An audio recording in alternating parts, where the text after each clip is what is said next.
Hello everyone, my name is Anaya McKim, and today I'm going to be presenting my research paper titled From Exploitation to Preservation, the Creation of the Great Smoky Mountains National Park and its Effect on Wildlife and Local Residents. My paper, I looked over how the Smoky Mountains changed over time. Originally, the land was heavily used for logging and industry, but today it's one of the most visited national parks in the United States. What I focused on was how that shift happened and what the effects were. My main argument is that creating the park helped stop environmental destruction, but it also caused major changes for local people and the economy. So even though conservation was successful, it came with trade-offs.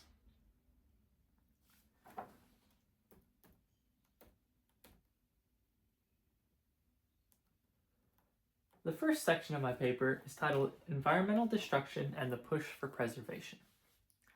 One of the things my paper explains is how damaged the Smoky Mountains were before the park existed. Logging companies came into the area and cut down huge sections of forest. They also built railroads to get deeper into the mountains, which made it easier to remove even more trees. I used a photograph of land that had been completely cleared out by a lumber company, and it really shows how extreme the deforestation was. It was not just a few trees missing, its entire areas wiped out.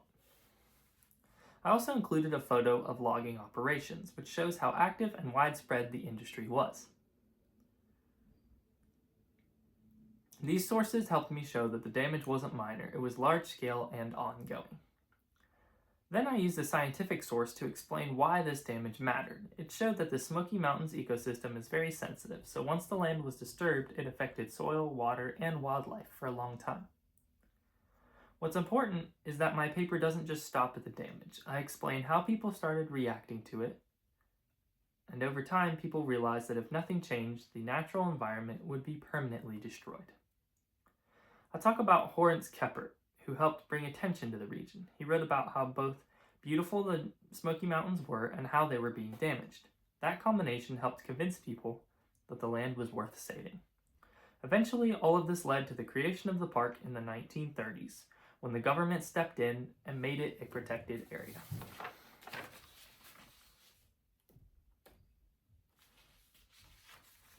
The following section focuses on the effects of local residents and economic change. Another big part of my paper looks at how creating the park affected people, not just the environment. Before the park, families were living in the Smoky Mountains and depended on the land for farming and daily life. When the park was created, many of those people were forced to leave. I used a photograph of a woman named Molly McCarter Ogle with her child to show this. It helps make it clear that this wasn't just empty land, it was home to real families. So while the park helped the environment, it also disrupted communities and ended traditional ways of life. I also explain how the economy changed. Before the park, logging was the main source of income. After the park's creation, that industry declined and tourism replaced it. This created new opportunities like jobs in hotels and restaurants, but it also completely changed how people in the region made a living.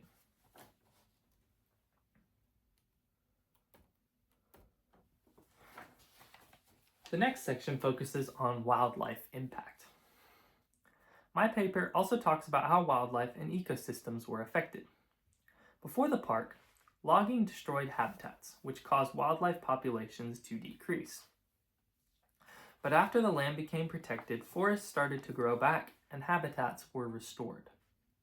Using scientific evidence, I showed that once human activity was reduced, the environment was actually able to recover over time. Now, the Smoky Mountains are known for having a really high level of biodiversity, which shows that conservation efforts can and will work.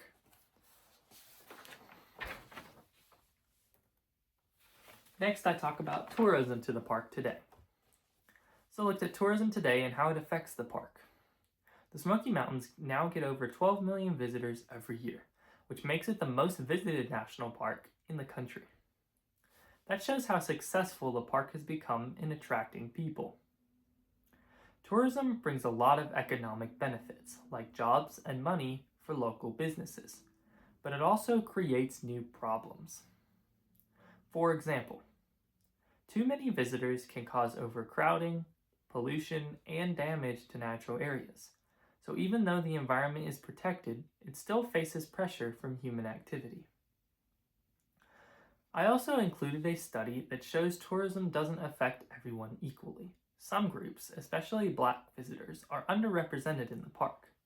This suggests that access to national parks is influenced by social and historical factors.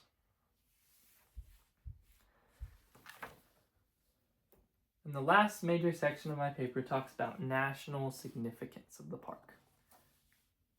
Finally, my paper explains why the park is important on a national level. The creation of the park represents a major shift in how people viewed land. Instead of using it only for resources, it became something to protect. I used Franklin Delano Roosevelt's dedication speech to show this. He talked about preserving the park for public enjoyment, which shows that national parks are meant for both protection and access. This idea helped shape future conservation efforts across the country. And finally, my overview.